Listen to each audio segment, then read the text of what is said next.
नमस्कार संस्कृताय मित्रों, मैं टीम स्टार क्लासेस से आशीष तिवारी एक बार पुनः आप सभी लोगों का हार्दिक स्वागत करता हूं। साथियों, आज हम आपके सामने यत्न के बारे में आपसे चर्चा करने के लिए चल रहे हैं। यत्न को दूसरे नाम में हम प्रयत्न भी कहते हैं। तो चलिए इसके बारे में अध्ययन करते हैं। आज की क्लास एकदम शानदार क्लास होगी। तो चलिए इनके तथ्यों को हम समझते हैं। तो पहला आपका है यत्न। यत्न किसे कहते हैं? जिन वर्णों को उच्चारित करते समय हम अपने मुंह के विभिन्न स्थानों से जो प्रयास करते हैं उन्हें हम यत्न कहते हैं। यानी हम अपने मुख से जिन वर्णों को उच्चारित करते हैं उन्हें जो है निम्न स्थानों से उसका हम प्रयास करते हैं उनका उच्चारण करने के लिए।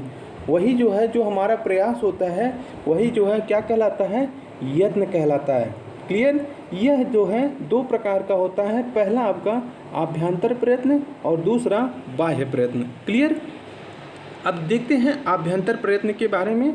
आभ्यंतर प्रयत्न जो है जिन वर्णों का उच्चारण करते समय हम कंठ के आंतरिक भाग से जो प्रयत्न या प्रयास करते हैं उसे हम आभ्यंतर प्रयत्न या यत्न कहते हैं। क्लियर? आभ्यंतर प्रयत्न में आपके कुल 5 प्रकार के इसके जो है भाग हैं उसको हम देखते हैं। यह जो है आपका 5 प्रकार का होता है आभ्यंतर प्रयत्न। अब इसके बारे में हम अध्ययन करते हैं। लेकिन आभ्यंतर प्रयत्न आप ये जान लें कि आपकी यह कंठ के आंतरिक भाग से मतलब निचला भाग आपका। क्लियर? तो वहाँ से हम इसका जो है उच्चारण करते हैं। अब यह जो है आपका 5 प्रकार का है। तो इसके बारे में अध्ययन करने के लिए हम आगे बढ़ रहे हैं। तो चलिए इसको देखते हैं। इसका एक सूत्र है आपके सामने, उसको देखिए आप।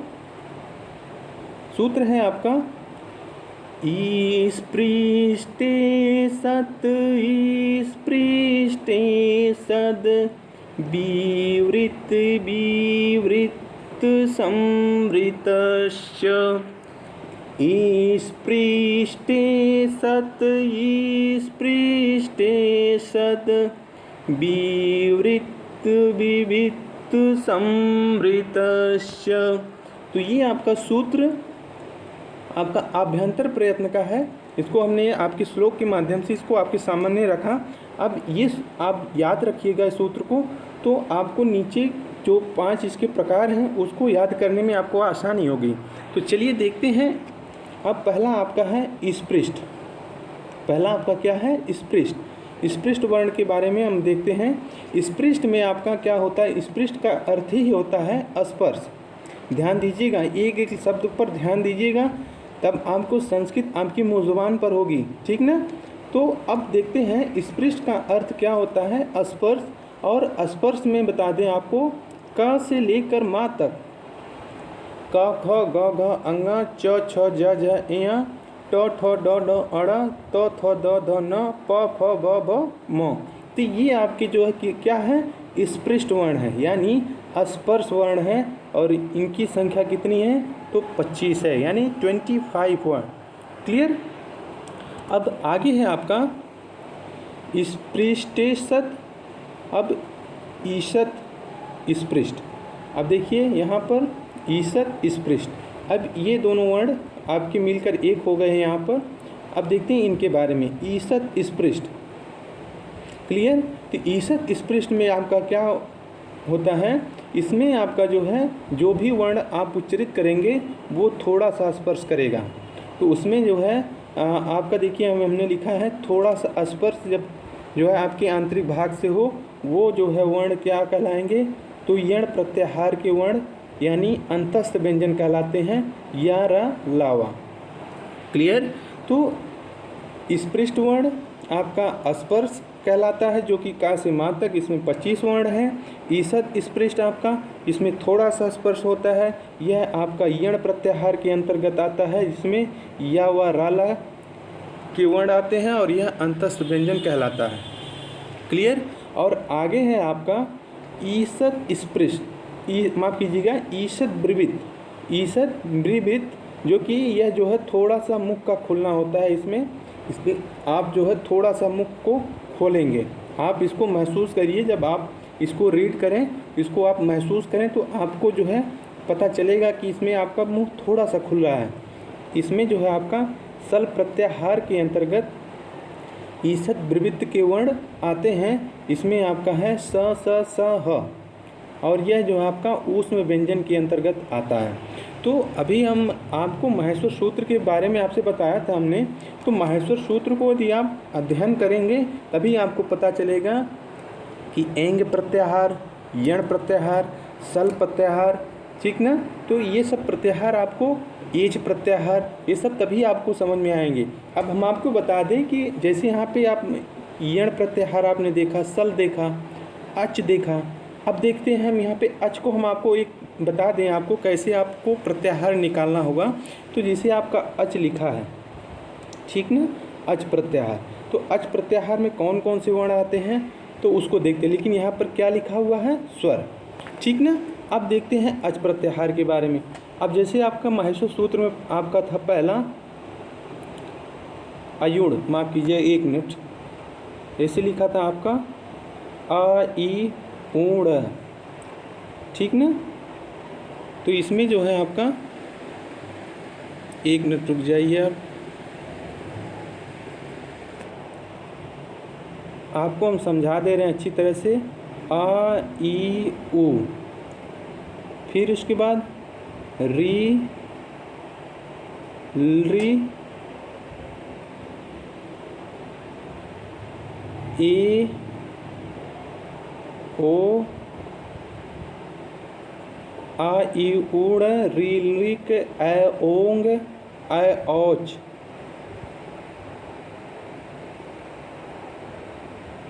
आयुण रिलिक एवोंग एवोच, ठीक ना। अब देखिए आपके 1 2 3 4 5 6 7 8 9, अब ये आपके कितने वर्ण हो गए, 9। ऐसे ही आपका जो है, जो लास्ट का वर्ण जिसमें हलंत लगा रहता है, हमने इसको क नहीं लिखा था, ध्यान दीजिएगा आप। अ ई ऊड़ रील रिक, ये माफ़ कीजिए यहाँ पे का नहीं रहेगा, यहाँ पे ड़ा रहेगा, ठीक ना। अ ई ऊड़ रील रिक, हाँ, ए ओंग। अब देखिए जो हलंत वाले वर्ण हैं ए औ च, यहाँ पे आपका च है। तो जो ये हलंत वाले वर्ण हैं इनको आप नहीं लेंगे, बाकी जो आपके बच रहे हैं जो शब्द, जो वर्ण, उनको आप लेंगे, ठीक ना। तो वो आपके जो है प्रत्याहार के अंतर्गत जो है आ जाएंगे। जिसमें हमने ये ड़ा को छोड़ दिया तो अ ई ऊड़, ठीक ना। अबड़ा को हमने छोड़ा, फिर रील री, फिर हमने का को छोड़ दिया, रिलिक में का को छोड़ दिया क्योंकि का जो है आधा है, हलंत है, ठीक ना। अब देखो एवोंग, अब देखो अंगा को हमने छोड़ दिया, फिर औच, फिर हमने चा को छोड़ दिया। तो ये आपके जो है अच वर्ण जो है निकल के चले आएंगे। और ये जो हमने लिखा था अ ई उ री री आई औ ए औ, ये जो है आपके स्वर वर्ण में आ जाएंगे और अच प्रत्याहार के अंतर्गत आएंगे। तो ये चीज़ आप ध्यान में रखिएगा। और जैसा हमने तरीका आपको बताया था वैसे ही आप जो है किसी बुक के माध्यम से उसको नोट करके, या फिर जो हमने पढ़ाया है उसको आप नोट करके जो है वैसे ही आप, जैसे हमने यहाँ पे यण लिखा है, सल लिखा है, अच लिखा है, तो ऐसे ऐसे वर्ण को आप ढूंढ कर लिखिएगा। और ऐसे प्रश्न आपके एग्ज़ाम में ज़रूर बनते हैं। जैसे अभी हमने आपको अच के बारे में बताया था कि अच प्रत्याहार के अंतर्गत कौन कौन से वर्ण आते हैं, तो आपको ये चीज़ जो से हमने आपको बताया ना, वैसे आपको लिखना पड़ेगा और लिखकर याद करना पड़ेगा। तब आपका वो प्रश्न तब सही माना जाएगा कि जो है अच प्रत्याहार के अंतर्गत 9 वर्ण आते हैं। ये भी आपसे प्रश्न करेगा कि अच प्रत्याहार के अंतर्गत कितने वर्ण हैं, तो 9 वर्ण हैं, तब आपका राइट हो जाएगा। फिर पूछ लेगा कि अच प्रत्याहार के अंतर्गत वर्णों को जो है आप क्रमानुसार लगाएं, तो जो है आप जो है जब जानते रहेंगे कि अ ई उ री री ए ऐ ओ औ, तो जो जब आप जानते रहेंगे तभी तो 9 वर्णों को एक क्रमानुसार ऑप्शन में देख पाएंगे। बात अब आप बताइए, तभी देख पाएंगे। तो ये आपको जो है माहेश्वर सूत्र से इसको आपको खुद बनाना पड़ेगा और इसको सीखना पड़ेगा। क्लियर? बाकी यदि आपको ना समझ में आए तो आप हमें कमेंट बॉक्स में कमेंट कर दीजिएगा। इसके बाद वाली वीडियो में हम आपको प्रत्याहार के अंतर्गत सारे तथ्यों को हम आपके सामने रखेंगे और आपको बता देंगे। क्लियर? अब आगे चलते हैं हम। आगे है आपका विवृत। अब तक आपने ईसद विवृत पढ़ा था, इसमें आपका ऊष्म व्यंजन स स स ह जो कि सल प्रत्याहार के अंतर्गत था। अब विवृत में देखिए मुख का पर्याप्त खुलना, इसमें केवल आपके टोटल जो है अच स्वर आएंगे। क्लियर। अच प्रत्याहार के अंतर्गत स्वर वर्ण आएंगे। क्लियर। और आगे है आपका समृद्ध। तो समृद्ध में आपका मुख का सामान्य रूप से खुलना, ये जो है केवल इसमें आपका एक ही वर्ड आता है और वो है आपका अ, छोटा अ। क्लियर। कहीं कहीं पे जो है आपको अ जो है विवृत में दिया जाता है। और आपका यहाँ से एक प्रश्न एक बार बना था कि पूछा था कि अ वर्ण जो है किस अ वर्ण आपका किस प्रयत्न के अंतर्गत आता है। तो ऑप्शन में यही आपके बने थे, ये 4 ऑप्शन ध्यान दीजिएगा आप। एक आपका बना था ईसद स्पृष्ट, ईसद विवृत, विवृत समृद्ध। तो अब आपको बता दें कि आपने भी पढ़ा है कि अ जो है विवृत में भी आता है और समृद्ध में भी आता है। यदि ए बी करके दोनों ऑप्शन दे दें, यदि ए और बी, तो ये दोनों सही माने जाएंगे। लेकिन यदि इनको अकेले अकेले में पूछे कि A option, B option, C option, D option, तो आपको हमेशा ध्यान देना कि समृद्ध पर आप ट्रिक करना, ना कि विवृत पर। क्लियर। यही एक इकलौता वर्ण है जो समृद्ध के अंतर्गत आता है, ध्यान देना ये बात, नहीं तो आपका क्वेश्चन एकदम गलत हो जाएगा। जितना हम आपको बता दे रहे हैं, यदि हमारी केवल बातों को आप ध्यान से सुनेंगे तो आपको मेरी गारंटी कि आपका एक भी प्रश्न गलत नहीं होगा। जितना मेरा आप हमारी बातों को ध्यान से समझ के आगे चलना जो है, ठीक ना। अब आगे बता दें आपको कुछ नोट पॉइंट पे हमने विशेष रूप में लिखा है। प्रक्रिया या उच्चारण शास्त्र में प्रक्रिया दशा में ह्रस्व अ विवृत होता है और प्रयोग और लेखन की दशा में ह्रस्व आ जो है समृद्ध होता है, ठीक ना। तो ये भी आप बात ध्यान में रखिएगा। यदि प्रक्रिया दशा में आपसे पूछेगा कि जो है ह्रस्व आ जो है किसके अंतर्गत आएगा, तो ह्रस्व आ जो है आपका विवृत में आएगा। लेकिन जब प्रयोग लेखन में बात करेगा कि ह्रस्व आ जो है किस में आएगा, तो समृद्ध में आएगा। ये बात आप इस लाइन को नोट कर लीजिएगा, जो हम बता रहे हैं। बल्कि आप जान लीजिए कि जितना हमने यहाँ पे लिखा है सारी चीज़ों को आप नोट डाउन अपनी कॉपी में लिखते चलिएगा। इसलिए हम जो है PDF के माध्यम से ना दे करके आपको अपनी लेखनी के माध्यम से आपको हम ये चीज़ आपको दे रहे हैं। तो आप जान लीजिए कि हम आपके लिए मेहनत कर रहे हैं, तो आप भी इस चीज़ को नोट डाउन करते हुए चलिएगा। और जहाँ भी ना समझ में आए आप हमारे कमेंट सेक्शन बॉक्स में हमसे पूछ लीजिएगा। क्लियर। अब आगे चलते हैं हम। अब तक आपने जो पढ़ा जो है आभ्यंतर प्रयत्न आपने पढ़ा था। अब जो है यहाँ पे आपने सूत्र के माध्यम से हमने आपको बताया। अब इसके बाद आपका नंबर 2 पर कौन सा आता है, तो बाह्य प्रयत्न। अब बाह्य प्रयत्न के बारे में अध्ययन करते हैं। जिन वर्णों का उच्चारण करते समय हम कंठ के बाहरी भाग का प्रयोग करते हैं, जिन वर्णों का उच्चारण करते समय हम कंठ के बाहरी भाग का प्रयोग करते हैं, वो क्या कहलाता है, बाह्य प्रयत्न कहलाता है। बाह्य प्रयत्न या यत्न कहलाता है। अब तक हम जो है कंठ के आंतरिक भाग से हमने पढ़ा था, लेकिन यहाँ पे जो है कंठ के बाहरी भाग से प्रयोग किए जाएंगे, तो उनको हम देख लेते हैं। तो चलिए इसके बारे में देखते हैं। इसमें कुल इसके प्रकार कितने हैं, तो 11 प्रकार हैं। पहला आपका है विवार। तो इसको हम गायन के रूप में हम आपको बता दें। विवार संवार श्वास नाद घोष आघोष अल्प प्राण महाप्राण उदात्त अनुदात्त स्वरित।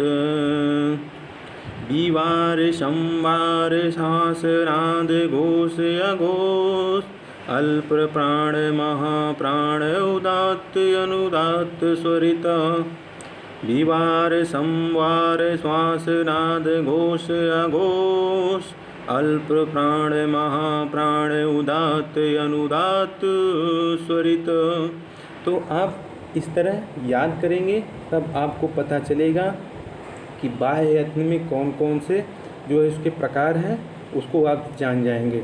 और आपको हमने जो है आभ्यंतर प्रयत्न में बताया था, ईश पृष्ठे सत ईश पृष्ठे सद विवृत संवृतस्य।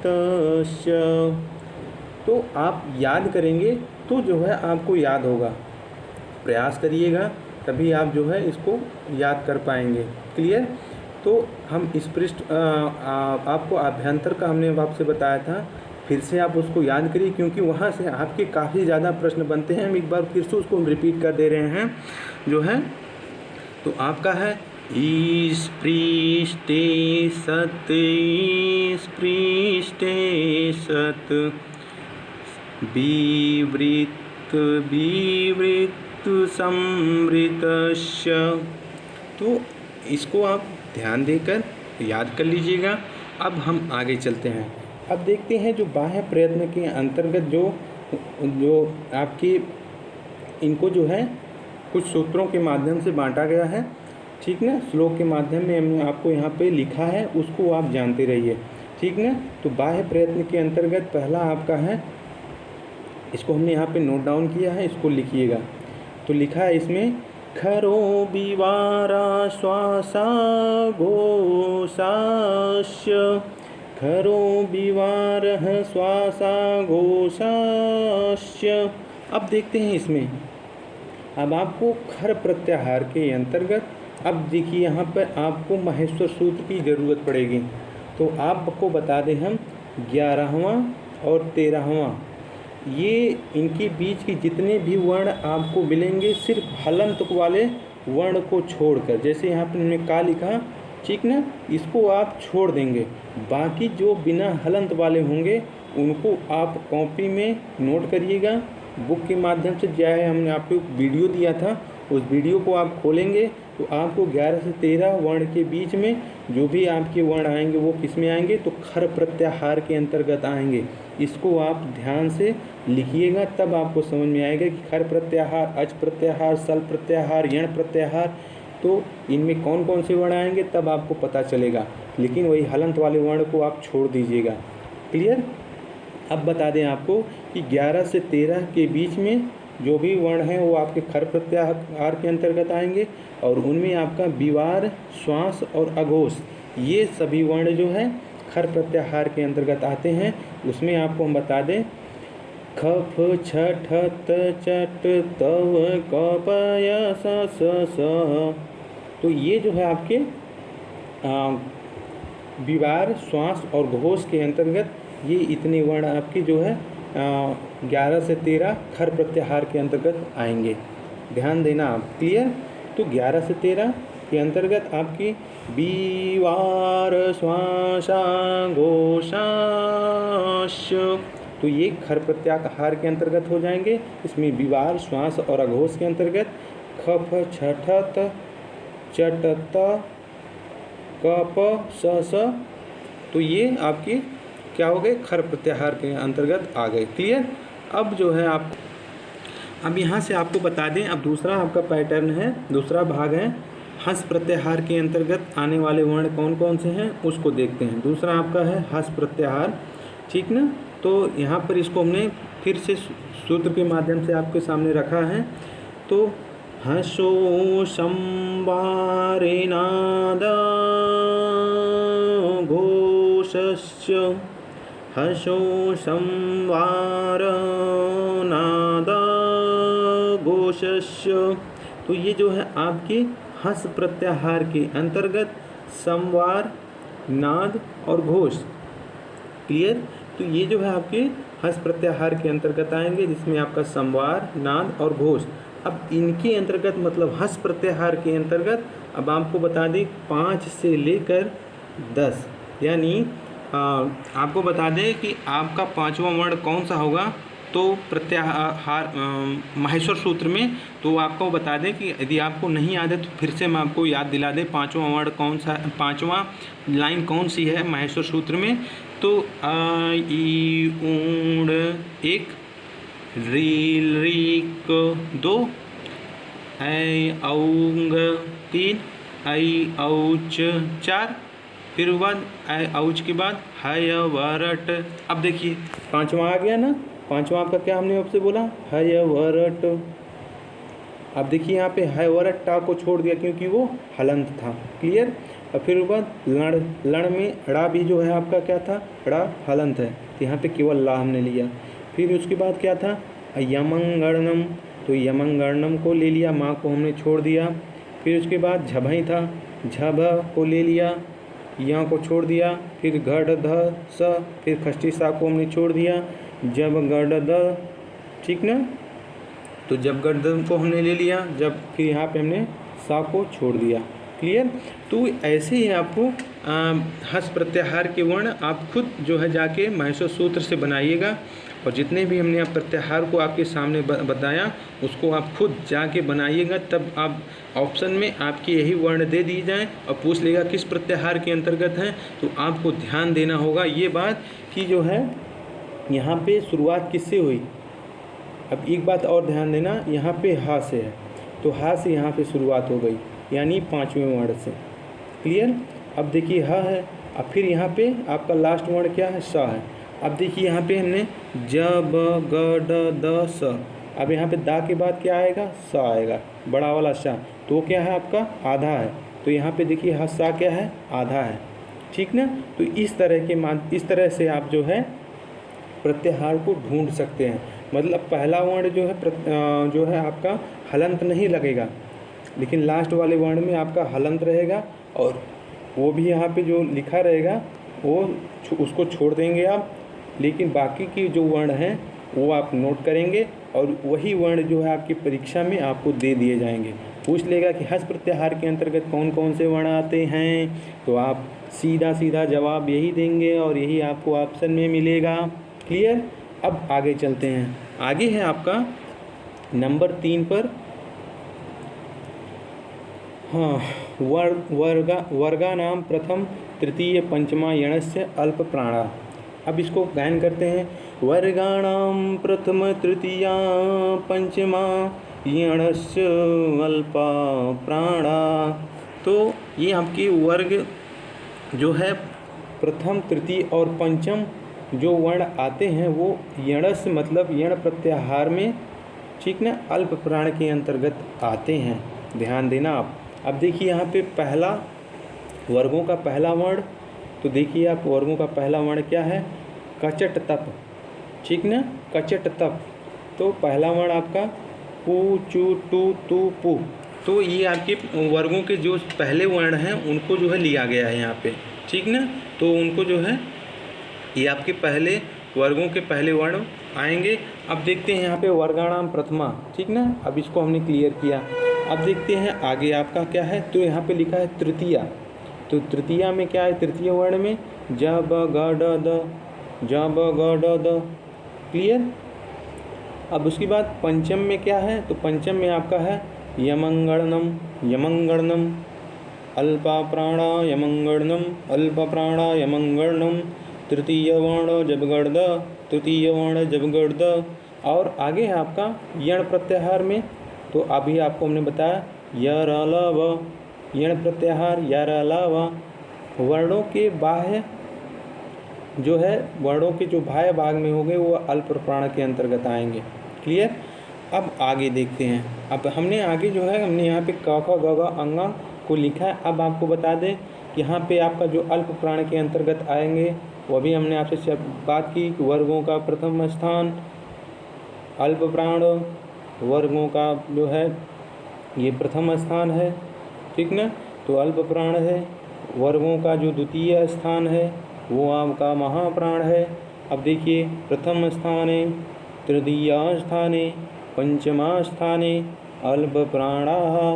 तो ये आपकी जो है पहले, तीसरे और पांचवें वर्ण जो है आपके अल्प प्राण के अंतर्गत आएंगे, लेकिन वहाँ पे आपका दूसरा ख फ, ठीक ना, ख छ ठ थ फ ये आपके, और फिर उसके बाद आपका घ झ ढ ध भ ये आपके महाप्राण के अंतर्गत आएंगे। तो ऐसे ही आपको इन वर्णों को आपको लिखना पड़ेगा, इसको समझिएगा और इसको अलग अलग करने का प्रयास करिएगा, तब ये आपको समझ में आएंगे। जितना हमने आपको बताया ये आपको क्लियरिटी समझ में आ गया होगा। अब आगे चलते हैं, आगे की चर्चा में देखते हैं। अब देखते हैं यहाँ पे वर्गाणाम द्वितीय चतुर्थो सलस्य महाप्राण, वर्गाणाम द्वितीय चतुर्थो सलस्य महाप्राण, वर्गाणाम द्वितीय चतुर्थो सलस्य महाप्राण। अब देखते हैं यहाँ पे कि द्वितीय चतुर्थ और सल यानी सल प्रत्याहार की जो वर्ण है वो कहाँ किस में आएंगे, तो महाप्राण में आएंगे। अब यहाँ पे हमने क्या बात की कि जो आपका द्वितीय है, यहाँ पे हमने 2 लिखा है, यहाँ पे 4 लिखा है, द्वितीय चतुर्थो सलस्य महाप्राण, तो ये आपके वर्ण महाप्राण में आ जाएंगे। क्लियर? तो इसको आप एरो बना लीजिए, इसका आप एरो बना लीजिए, ध्यान से समझिएगा। क्लियर? अब देखते हैं आगे, इसमें द्वितीय वर्ण ख छ ठ थ फ, चतुर्थ वर्ण ध झ ध ध भ, आपके चतुर्थ वर्ण हो गए। सल प्रत्याहार के अंतर्गत कौन कौन से वर्ण हैं, तो स स स ह, तो ये आपके टोटल महाप्राण के अंतर्गत आने वाले वर्ण हो गए। द्वितीय और चतुर्थ वाले वर्ण जो हैं वो आपके महाप्राण में हैं, और सल प्रत्याहार का वर्ण भी आपका महाप्राण में आएगा। और यण प्रत्याहार मतलब आपका यार अलावा वो किस में आएगा, तो अल्प प्राण में आएगा। ध्यान देना आप, प्रश्न आपका यहीं से बन जाएगा एकदम आसानी रूप में, आसान भाषा में, कि सल प्रत्याहार के वर्ण किस प्राण के अंतर्गत आते हैं, तो आपका राइट जवाब होगा महाप्राण। तो ऐसे आपके प्रश्न बनेंगे, ध्यान से आप नहीं पढ़ेंगे तो आपका गलत हो जाएगा। बहुत ही बारीकियों से हम आपको बता रहे हैं, एक एक चीज़ को हमने यहाँ पे नोट किया है। जैसे हम लिख सकते हैं, लिख के पढ़ा सकते हैं, वैसे आप भी लिख कर याद करिए। समझ रहे हैं ना आप हमारी बात? नहीं तो संस्कृत जो है समझ में नहीं आएगी भैया, इसको आप नोट करिए और याद करिए। अब आपको बता दें, कुछ विशेष पॉइंट है आपके सामने, उसको देख लीजिए। इसमें आपका पहला है, आपका विशेष पॉइंट में बाह्य प्रयत्न में अल्प प्राण में कुल 19 वर्ण आते हैं। बाह्य प्रयत्न में अल्प प्राण में कुल 19 वर्ण आते हैं। द्वितीय बाह्य प्रयत्न में अल्प महाप्राण के अंतर्गत कुल 14 वर्ण आते हैं। तो आपसे प्रश्न करेगा कि अल्प प्राण में कुल कितने वर्ण आते हैं, तो आपका सही जवाब होगा 19। महाप्राण के अंतर्गत कुल कितने वर्ण आते हैं, तो आपका सही जवाब होगा 14। अब आगे बता दें आपको 5वें नंबर पर उदात्त अनुदात्त स्वरित। अब इनके बारे में समझ लें। इसके पहले हमने उदात्त अनुदात्त की एक वीडियो बनाई थी, वहाँ पर हमने आपसे बताया था कि इनका बाह्य यत्न केवल स्वरों के माध्यम से ही होता है। यदि आप हमारा उदात्त अनुदात्त स्वरित का जो है, यदि वर्ण भेद आप नहीं पढ़े होंगे तो वहाँ पे आप जाके पढ़ लीजिए, आपको उदात्त अनुदात्त स्वरित का मैटर समझ में आ जाएगा। तो बस आप इतना जानिए, आपसे यहाँ से प्रश्न करेगा उदात्त अनुदात्त स्वरित का जो है प्रयत्न किसके द्वारा होता है, तो वह बाह्य यत्न के द्वारा स्वरों के माध्यम से होता है। क्लियर? ये बात आप समझ गए होंगे। और आपको बता दें कि जो बाह्य प्रयत्न में जो अल्प प्राण और महाप्राण में वर्णों की संख्या की बात हो रही है, तो यहाँ हम आपको बता दें कैसे होंगे वर्ण इसके। अब आप जो है 1 मिनट ध्यान देना। आप देखिए यहाँ पे 5 वर्ण 5 वर्ण 5 वर्ण 5 5 आपका 3 बार यानी 15 बार, 15 हो गए वर्ण ना। और उसके बाद 4 ये, तो 11 लावा 5 4 9 यानी 19 वर्ण जो है आपके अल्प प्राण में आएंगे। समझ में आया आपकी बात? यहाँ से देख लीजिए आप, क च टा ता पा में आपके 3 भाग में आपके 15 वर्ण। क्लियर? और बाकी आपके 4 ये, तो आपके 19 हो गए ना। अब आगे बता दें आपको, मतलब महाप्राण में तो ये 5 ये 5 ये 5 5 कितने हो गए, तो 10 हो गए। और बाकी जो सल प्रत्याहार यानी सा सा सा तो आपके कितने हो गए, 10 और 4 14। तो ये आपकी जो कन्फर्म हो गई ना ये बात। अब आपको समझ में आ गया होगा कि कौन कितने कितने वर्ण हैं अल्प प्राण में और महाप्राण में। तो ये वीडियो आपको कैसा लगा, अपना विचार हमें ज़रूर बताइएगा। आज हम आपको कुछ दूसरी भाषा में, ठीक ना, कुछ ऊपर नीचे करके हमने आपसे बात की ताकि आपको जो है ये बात समझ में आए, और इसको हमने गायन के माध्यम से बताया थोड़ा मोटी आवाज़ में, पतली आवाज़ में आपसे चर्चा इसलिए की ताकि आपका ध्यान भटके ना, आप बने रहें वीडियो के साथ। और बाकी जो है आपको हम अगले भाग में एक और शानदार क्लास के साथ पुनः उपस्थित होंगे। अपना विचार इस वीडियो पर ज़रूर प्रस्तुत करिएगा। फिर मिलते हैं अगले भाग में। जहाँ भी रहें स्वस्थ रहें, व्यस्त रहें। Take care. जय हिंद, जय भारत।